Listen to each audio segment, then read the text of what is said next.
Welcome to टेक्नोम। अक्सर हमारी hard disk drive खराब हो जाती है।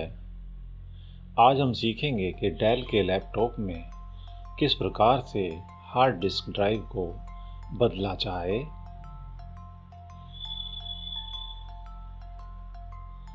यह compartment hard disk drive RAM का होता है।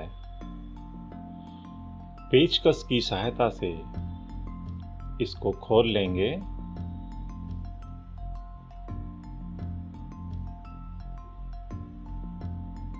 यह आराम से खुल जाता है। यह हार्ड डिस्क ड्राइव लगी हुई है। यहाँ पे हम हार्ड डिस्क ड्राइव लगाएंगे।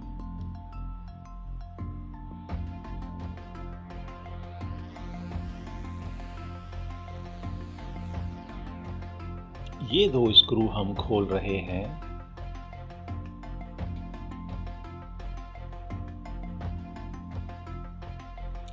स्क्रू को सावधानी से सुरक्षित जगह रख दें।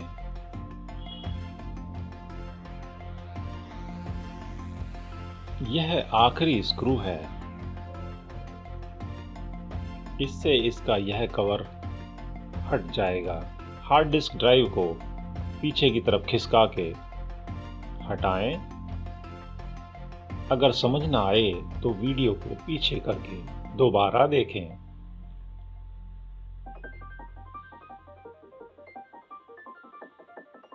नई हार्ड डिस्क ड्राइव पर ये 2 स्क्रू माउंट कर रहे हैं।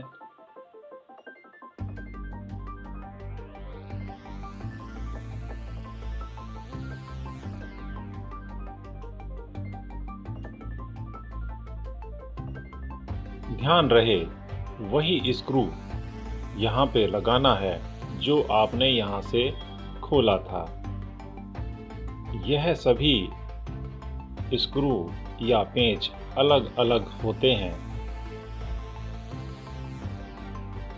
अब हार्ड डिस्क को लगा के आगे की तरफ धक्का दें तो यह इसमें लग जाएगी। ध्यान दें आगे हार्ड डिस्क आसानी से सही से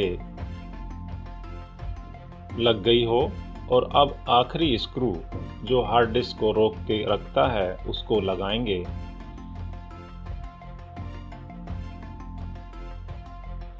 हार्ड डिस्क हमारी इंस्टॉल हो गई है। अब बैक कवर को ध्यान से वैसे ही लगा देंगे। वीडियो को देखने के लिए धन्यवाद। अगर आपको अच्छा लगा है तो कृपया सब्सक्राइब करें, लाइक करें। धन्यवाद। आपका दिन शुभ हो।